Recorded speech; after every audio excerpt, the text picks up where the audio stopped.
Montana Territory, November 1883. Nobody noticed what was happening beneath that barn. From the outside, it looked like any other weathered structure dotting the valley. Rough-hewn logs, a stone foundation settling into the earth, smoke occasionally rising from a modest chimney. But underneath, in the cold darkness between frost line and bedrock, something else was taking shape. A space that shouldn't exist. A solution that made no sense. A shelter built not for show, but for survival. What you're about to discover is a heating method so simple, so effective, that it humiliated every conventional cabin in a 50-mile radius during the worst winter in recorded memory. And it started with a woman everyone assumed was just trying to stay busy. If you want to learn one frontier technique every week that actually worked when lives depended on it, hit that subscribe button right now. Because what happens in the story will change how you think about thermal mass, foundation design, and what's possible with stone and dirt. Drop a comment telling me where you're watching from. Let's see how many of us are spread across the frontier of the internet. Now, let's go back to when it all began. Autumn, 1883. Bitterroot Valley, Montana Territory. Margaret Hensley wasn't trying to prove anything. She was trying not to freeze. Her husband had died the previous spring, a logging accident that left her with 2 children, a barn full of aging livestock, and a cabin that leaked heat like a sieve. The structure was sound enough by frontier standards. Pine logs chinked with moss and clay, a riverstone fireplace, a wood plank floor raised 6 inches off the ground. Standard construction. Standard problems. By October, she knew what was coming. The wind in the Bitterroot doesn't announce itself. It just arrives, constant and surgical, finding every gap in your walls, every crack in your mortar, every place where warm air tries to hide. Margaret's cabin had plenty of those places. The floor was the worst. Cold crawled up through the gaps between the planks, pooling around her children's ankles, turning the lower 3 feet of the cabin into a refrigerator even when the fire was roaring. Her daughter, Emily, had been sick twice already, coughing fits that lasted through the night. Her son, Joseph, slept in 2 wool blankets and still woke up shivering. Margaret burned through firewood faster than her neighbors. She knew because she could see their smoke, thin, occasional plumes that drifted up every few hours. Hers was constant. The fireplace ate wood, radiated heat for 20 minutes, then demanded more. By mid-November, she'd already gone through a third of her winter supply. She needed something different. Not better firewood. She couldn't afford it. Not a bigger fireplace. That would just consume more fuel. She needed the heat to stay. That's when she started looking at the barn. The barn sat 30 yards from the cabin, built the same year by the same hands. But it was warmer. Not by much, just a few degrees, but enough that the livestock didn't frost over on the coldest nights. She noticed it the previous winter, but never thought much about it. Now, she thought about it constantly. The difference was the foundation. The cabin sat on wooden piers, posts sunk into the ground with air flowing freely underneath. The barn sat on a stone foundation that went 3 feet into the earth, creating a barrier between the frozen ground and the interior. That stone stayed cold in summer, but in winter, it held on to any warmth that touched it. Margaret spent a week walking around that foundation, running her hand along the stones, feeling the temperature difference between the outside face and the inside. The exterior was frozen. The interior, just barely warmer. But that barely was everything. If stone could hold cold, it could hold heat. And if she could build a space where heat had nowhere to go, it would stay there. Not in a cabin, where every gust of wind stole it. Somewhere smaller. Somewhere underground. Somewhere no one would think to look. She started digging in early December. Not in a cabin. Not where anyone could see. Beneath the barn, along the interior of the southern foundation wall, she began excavating a narrow trench. 2 feet wide, 7 feet long, deep enough to sit upright. She removed the dirt in careful loads, dumping it behind the barn where melting snow and spring mud would erase the evidence. The children asked what she was doing. She told them she was checking for rot in the foundation. Her nearest neighbor, a man named Caleb Winters, asked the same thing when he stopped by to drop off a sack of cornmeal. She gave him the same answer. He nodded, uninterested, and left. No one cared. Why would they? It was a barn, and she was a widow doing widow things, keeping busy, staying out of trouble, trying to hold on to a property everyone assumed she'd lose by spring. But Margaret wasn't checking for rot. She was building a battery. December 1883. For feet beneath the barn floor. Margaret's plan wasn't elegant. It was desperate, improvised, and born from watching heat escape through every surface of her cabin while her children coughed themselves to sleep. She dug along the inside of the barn's southern foundation wall, creating a trench that extended 7 feet in length, 2 feet in width, and 4 feet in depth. The southern wall was deliberate. It received the most sun exposure, and even in winter, that stone absorbed a few degrees more warmth than the northern face. The excavation produced nearly 60 cubic feet of soil. She removed it over 2 weeks, working in the early mornings and late evenings when neighbors were unlikely to visit. Each load was small enough to carry in a grain sack and dump discreetly behind the barn. By mid-December, she had a hollow space beneath the barn floor, a trench that ran parallel to the foundation, enclosed on one side by stone and on the other 3 sides by packed earth. Then she started modifying the stone itself.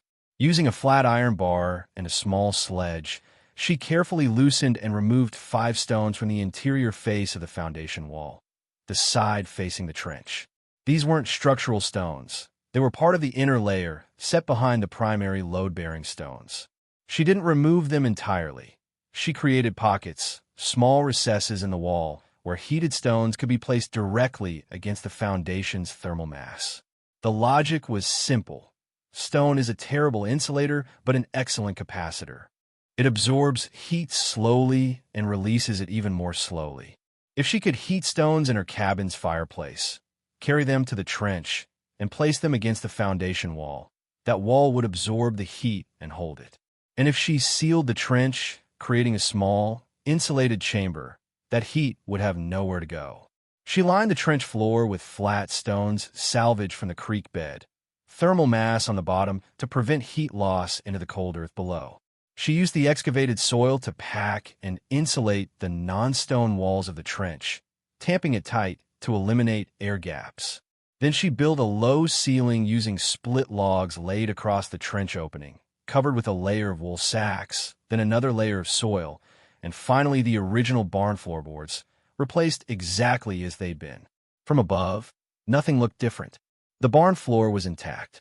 The stone foundation showed no visible damage. But beneath the surface, she created a sealed thermal chamber, 7 feet long, 2 feet wide, 4 feet deep, with one wall made entirely of heat-absorbing stone. The entrance was the only visible change, and she hid it well. She cut a small access hatch in the barn floor near the rear corner, barely large enough to fit through, and covered it with a feed bin. To enter the chamber, you'd have to move the bin, lift the hatch, and drop down into the trench. No one had reason to do that. No one even knew it was there. The final piece was the simplest, a pair of iron tongs and a wooden carrier. Every night, after the cabin fire had burned for several hours, Margaret would select 4 to 6 stones from the hearth, stones that had been sitting in the coals, absorbing heat until they glowed faint red in the darkness. She'd use the tongs to lift them, place them in the wooden carrier lined with ash to prevent scorching, and carry them across the snow to the barn. She'd move the feed bin, lift the hatch, drop into the trench, place the heated stones into the recesses she'd carved in the foundation wall. Then she'd climb out, replace the hatch, move the bin back, and return to the cabin. 4 stones, 6 pounds each, heated to somewhere between 400 and 500 degrees Fahrenheit, placed directly against a foundation wall with thousands of pounds of thermal mass. The heat didn't radiate into the barn. It soaked into the stone. And because the trench was sealed, insulated, and buried, that heat stayed there, bleeding slowly into the foundation, warming the earth around it, creating a pocket of stable temperature beneath a structure everyone assumed was just a livestock shelter. She didn't tell anyone, not because it was a secret, but because no one asked. And even if they had, what would she say? I'm heating rocks and burying them under the barn. They would have thought she'd lost her mind. Late December 1883. Bitterroot Valley. The first person to notice was Caleb Winters, and he didn't think much of it. He'd stop by on a gray afternoon to check on Margaret, the way neighbors did in those days, not out of charity, but out of obligation. Widows were a communal concern. If she failed, someone would have to deal with the property, the children, the livestock. Easier to make sure she wasn't failing. He found her carrying stones. Not firewood. Stones. River stones, each about the size of a loaf of bread, loaded into a wooden carrier and ferried from the cabin to the barn. She made 3 trips while he stood there, watching with the kind of expression you reserve for people doing something harmless but pointless. "What are you doing with those?" he asked. "Keeping them warm," Margaret said. Caleb waited for more. There wasn't more. She set the carrier down, wiped her hands on her apron, and looked at him like the explanation was obvious. "Warm," he repeated. "Stones. They hold heat. So what does a fire? Fire burns out." Caleb shook his head, not unkindly. "You're heating rocks," he said. "That's what you're doing with your evenings." "Yes." He glanced at the barn, then back at her. "Does it do anything?" "Keeps the barn warmer." Barns for animals. Animals need warmth too. Caleb didn't argue. He just nodded, the way you nod at someone who's technically correct, but fundamentally wasting their time. He left without another word. Later, at the general store, he mentioned it to Otis Brennan, the valley's most experienced carpenter, a man who'd built half the structures within 20 miles. "She's heating stones," Caleb said, not quite laughing but close. Otis grunted. "Heating them. In the fire. Then carrying them to the barn." "Why?" "Says it keeps the barn warm." Otis set down the awl he was sharpening. "Barn's got 4 walls and a roof. That keeps it warm. Stones don't do anything except sit there." "That's what I thought." "She's bored," Otis said. "Widows get like that. Start doing odd things to feel useful. Long as she's not hurting anyone, let her carry rocks." The conversation spread, the way conversations do in small valleys. Not maliciously, not even unkindly, just the idle observation of people watching someone do something that didn't make sense. Margaret was the woman who heats rocks. Samuel Pruitt, a freight hauler who passed through once a week, saw her one evening and called out, "How are your warm stones doing, ma'am?" He wasn't mocking her. He was just making conversation. But the phrase stuck. A few of the valley women discussed it over sewing. "She's spending more time on that barn than her own cabin," one said. "Maybe she's thinking of moving in with the cows," another joked. Light laughter. No harm intended.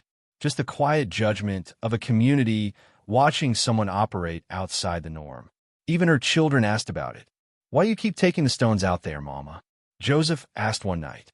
"Because it works," Margaret said. "What does it do?" "Keeps things warm. The barn. And the ground under it."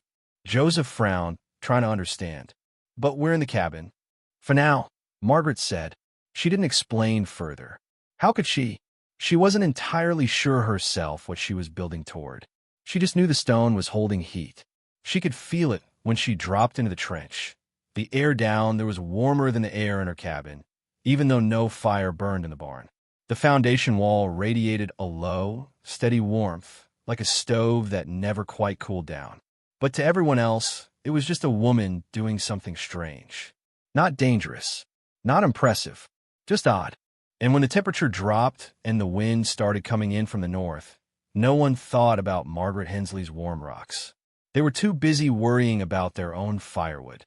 January 14th, 1884. Bitterroot Valley, Montana Territory. The cold came fast.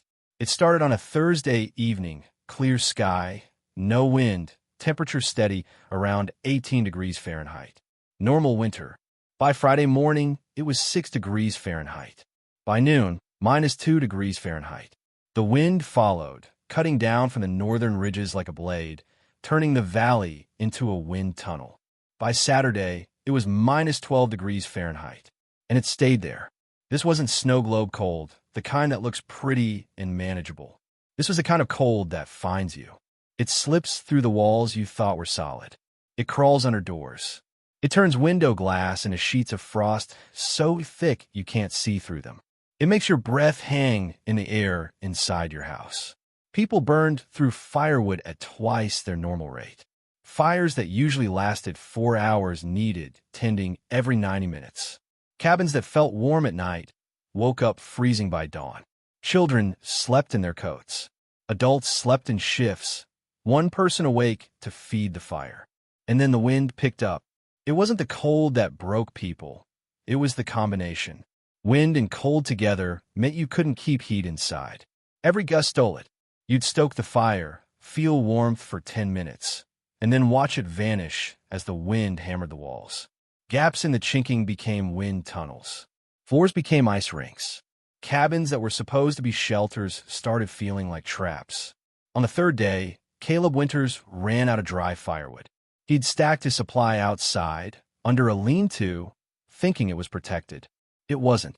The wind drove snow into every gap, and the wood turned damp, then frozen. He brought it inside to thaw, but wet wood doesn't burn.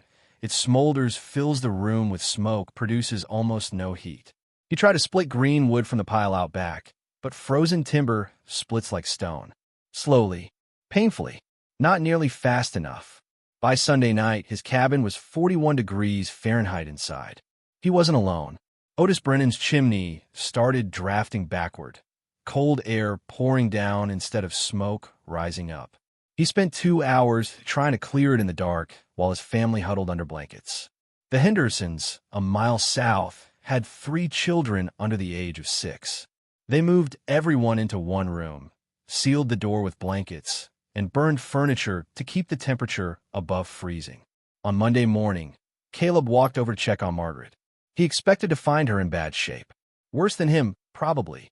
She was alone, had 2 kids, and had spent half the autumn doing nonsense with warm rocks instead of preparing properly. He figured he'd offer to take the children to his place, let them sleep near his fire, bring them back when the cold broke. He knocked. No answer. He pushed the door open, unlocked as always. The cabin was empty. Fire out. Cold. Panic hit him for about 5 seconds until he saw the tracks in the snow. Fresh boot prints, leading from the cabin to the barn. He followed them. The barn door was closed, but not latched. He pushed it open, expecting to find her huddled with the animals, maybe trying to share their body heat. Instead, he found her climbing out of a hole in the floor. She had ash on her hands and a stone in the wooden carrier. "Caleb," she said, not startled. "You need something?" He stopped. The barn was warmer than his cabin. Not by much, but enough that he noticed immediately. "Where are the kids?" "Downstairs." "Downstairs." She gestured to the hatch. "Under the barn. It's warmer." Caleb stared at her. "You've been sleeping under the barn?" "Since Saturday." "In the ground." "Next to the foundation," she corrected. "The stone holds the heat. We bring the heated rocks down at night, and the foundation keeps it. Stays about 55 degrees down there. Sometimes 60 degrees if I add enough stones." Caleb didn't move. He didn't know what to say. Margaret set the carrier down. "You want to see?" She didn't wait for an answer. She climbed back down into the trench, and after a moment, Caleb followed. It was dark, cramped. The ceiling was low enough that he had to crouch. But it was warm. Not fire warm, not stove warm, but warmer than anywhere he'd been in 3 days. The foundation wall radiated heat, low, steady, constant. The air was still, no wind, no drafts. The floor was lined with flat stones that held residual warmth. In the corner, Margaret's 2 children were asleep under blankets, their breath visible but not frosting. "How long does it stay like this?" Caleb asked. "Depends on how many stones I bring. Usually 12 to 16 hours. Then I add more. And you're not burning wood? Just enough to heat the stones. Maybe a quarter of what I was burning in the cabin." Caleb climbed back out. He stood in the barn, silent, staring at the hatch. Margaret climbed up after him. "You're welcome to bring your family," she said. "There's room." He didn't answer. He just walked back to his cabin, his mind running the numbers. "Stay with me, because what happens next humiliated every expert in the valley." Drop a like if you want to see the numbers that shut everyone up. The storm lasted 9 more days. January 23rd, 1884. Bitterroot Valley, Montana Territory. The storm broke on a Tuesday morning. The temperature climbed to 8 degrees Fahrenheit, practically tropical after 2 weeks below zero, and the wind finally stopped. People emerged from their cabins like survivors of a siege, blinking in the sunlight, taking stock of the damage. Caleb Winters had burned through his entire winter supply of firewood. He'd started on the furniture by day 9. Chairs first, then a table, then the frame of a bed his father had built. His cabin had never dropped below freezing, but it had never climbed above 45 degrees Fahrenheit either. His children had spent the last week sleeping in all their clothes, under every blanket he owned, still shivering. Otis Brennan had fared slightly better, but only because he'd stripped board from his shed and fed them to the fire. His wife had developed a cough that wouldn't quit. His hands were cracked and bleeding from splitting frozen wood in the dark. The Hendersons had made it through, but barely. They'd burned greenwood toward the end, filling their cabin with smoke, and their youngest daughter had woken up every night crying from the cold. They'd survive, but no one would call it comfortable. On Wednesday, Caleb stopped by Margaret's cabin again. This time, he wasn't checking on her. He was asking questions. "How much wood did you burn?" he asked. Margaret was outside, splitting logs near the barn. "Total? Maybe a cord and a half." Caleb stared. "A cord and a half? For 2 weeks?" "Yes. I burned 4. I heard. And you stayed warm." "Warm enough," Margaret said. She set down the axe. "The trench stays between 55 degrees and 62 degrees most of the time. Drops to about 50 degrees in the mornings before I add more stones. But never freezes. Never even gets close." "How many stones do you heat per night?" 6. Sometimes 8 if it's particularly cold. "And that's enough." "The foundation holds it," she said. "I'm not heating the air. I'm heating the stone. The stone heats the air slowly. It's like banking a fire, except the fire is already out." Caleb did the math in his head. 6 stones, maybe 35 pounds total, heated once per day, against a foundation wall that weighed. What, for 1,000 pounds? 5,000? That much thermal mass didn't lose heat quickly. It couldn't. It would take days, maybe a week, for stone that thick to cool down completely. And you slept down there, you and the kids, every night since the wind started. In a trench. In a warm trench, Margaret corrected. Caleb walked over to the barn. He opened the door, moved the feed bin, lifted the hatch, and dropped down into the chamber. He stayed there for 3 minutes, just standing in the stillness, feeling the air, running his hand along the foundation wall. It was 11 degrees Fahrenheit outside, maybe 20 degrees Fahrenheit in the barn. And down in the trench, it was 54 degrees Fahrenheit. He climbed back out and found Margaret watching him.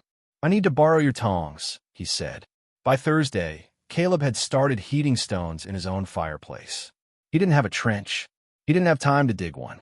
But he had a root cellar, small, crude, barely used, and it had a stone wall on one side. He heated 4 stones that night, carried them down to the cellar, placed them against the wall, and sealed the door.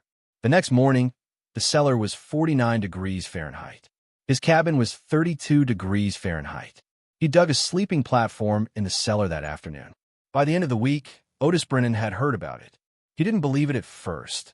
Thought Caleb was exaggerating, the way people do when they stumble onto something new and want credit for discovering it. But Otis was a builder. He understood thermal mass. He'd worked with stone foundations his entire life and had watched them absorb summer heat and radiate it back at night. He just hadn't thought about doing it on purpose. He visited Margaret on Sunday. She walked him through the process step by step. Excavation, insulation, stone placement, sealing, heating cycle. She showed him the trench, explained the logic, answered every question. Otis took notes on a scrap of wood with a piece of charcoal. "You didn't tell anyone about this," he said. "No one asked.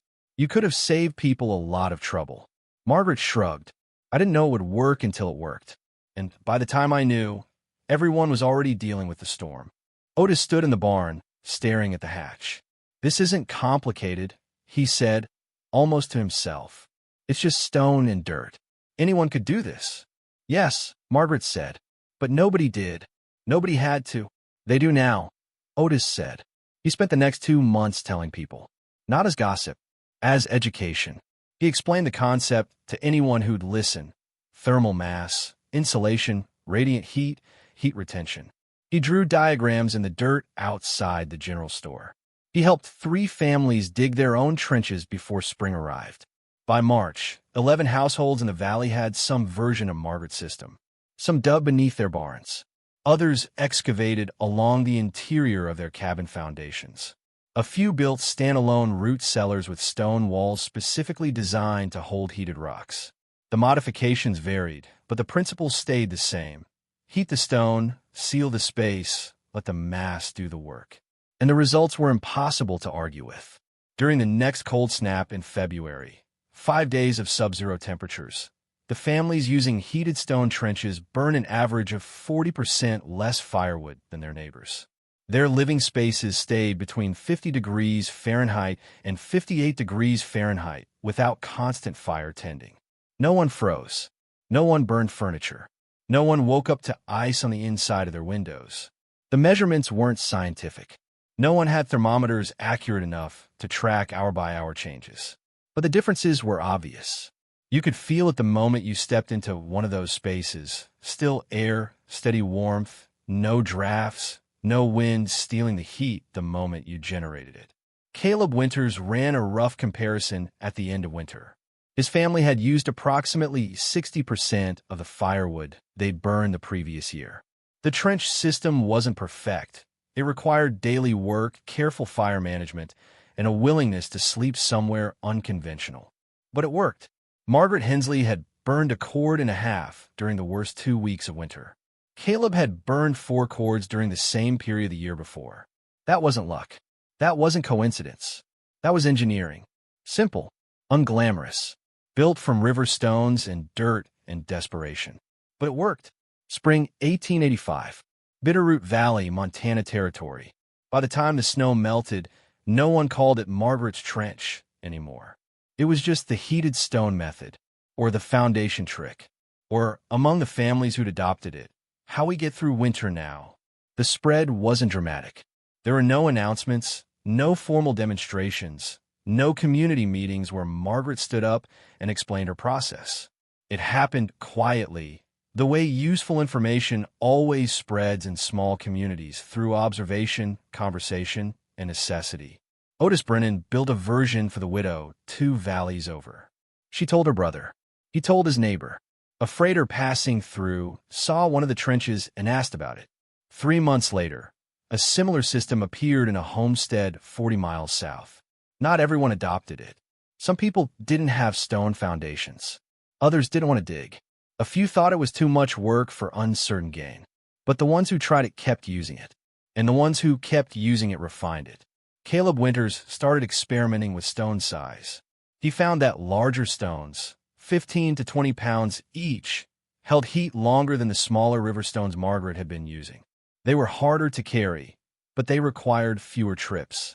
A family named the Kowalskis, recent immigrants from Poland, insulated their trench with layers of straw packed between the dirt and the ceiling boards.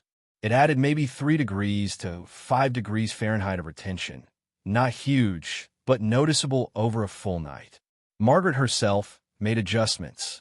She expanded her trench by 2 feet, giving her enough space to keep a small crate of root vegetables down there. The stable temperature kept them from freezing without requiring a separate root cellar. Unintended benefit, but a benefit nonetheless. By the winter of 1885, 17 cabins and homesteads within a 50-mile radius had some form of heated stone thermal storage. The designs varied. Some were trenches, some were modified root cellars, some were small dugouts built specifically for the purpose, but the principle was universal. Heat the stone, store the stone, let the mass radiate. It wasn't revolutionary.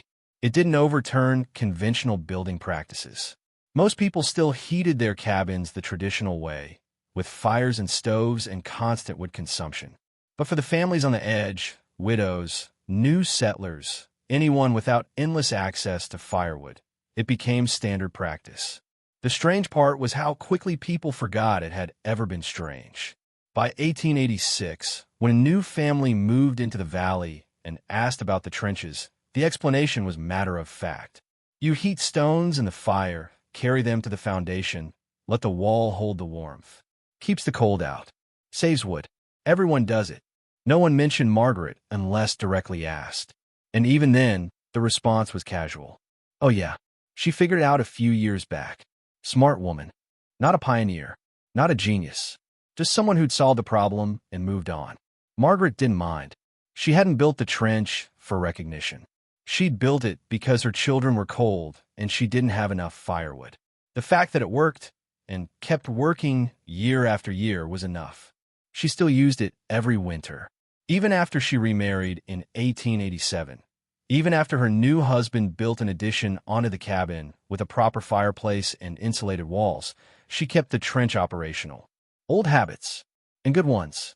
Her daughter, Emily, used a version of it when she moved to her own homestead in 1893.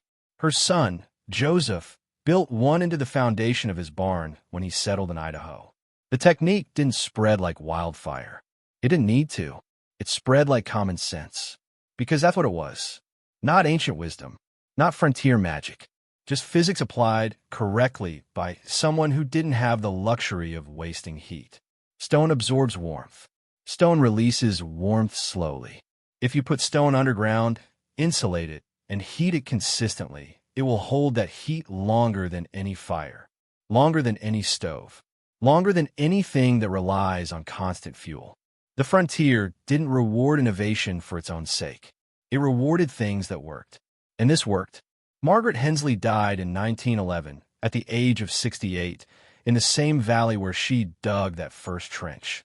By then, heated stone systems were common enough that no one thought twice about them. They were just part of the regional building vocabulary, something you did if you were smart, something you skipped if you had money to burn on firewood. Her obituary in the local paper mentioned her children, her church work, and her reputation as a capable and resourceful woman. It didn't mention the trench, but 2 generations of families in the Bitterroot Valley went through winter a little warmer because of it, and that mattered more than any obituary ever could. Here's what Margaret Hensley understood that most people missed. Heat isn't something you produce, it's something you store. Every fire you build generates warmth. But if you don't capture that warmth, if you let it radiate into the air and escape through your walls, you're starting over every single time. You're burning fuel to create heat that vanishes within hours. Margaret didn't create more heat. She just stopped letting it leave. She used the same principles that cathedrals used for cooling, that root cellars used for preservation, that ancient cultures used for thermal regulation. She put mass between herself and the cold, heated that mass, and let it do the work. The trench wasn't sophisticated. It was dirt, stone, and repetition. But it cut her firewood consumption by more than half. It kept her children alive during the coldest winter on record. And it spread, not because she marketed it, but because it worked. That's the lesson. Frontier survival wasn't about having the best tools or the most resources. It was about understanding what you had and using it correctly. Stone doesn't burn. It doesn't rot. It doesn't run out. But it holds heat longer than anything else you can find in the ground. If you build with that in mind, you stop fighting winter and start working with it. Modern construction has largely forgotten this. We insulate. We seal. We pump heat into spaces and hope it stays there. But we've lost the idea of thermal mass as a battery, something that absorbs, holds, and releases energy without consuming fuel. Margaret didn't invent that idea. She just remembered it when everyone else had moved on. And maybe that's the real frontier wisdom. The old solutions aren't outdated. They're just waiting for someone desperate enough or smart enough to use them again. Now it's your turn. Drop a comment and tell me, where are you watching from, and what's the coldest winter you've ever survived? And if you want more stories like this, real techniques, real history, real survival science, hit that subscribe button. Every week, we dig into the methods that worked when lives depended on it. Thanks for watching. Stay warm. And remember, the best heat is the heat you don't have to keep creating. Educational note. This video presents historically inspired reconstructions for educational and storytelling purposes. Characters, names, and specific events are fictional, while the techniques, concepts, and principles discussed are based on real historical practices and well-established physical or practical knowledge. Any modern application should be evaluated according to current standards, safety guidelines, and applicable laws or regulations. This content is educational in nature and does not constitute professional, technical, or legal advice.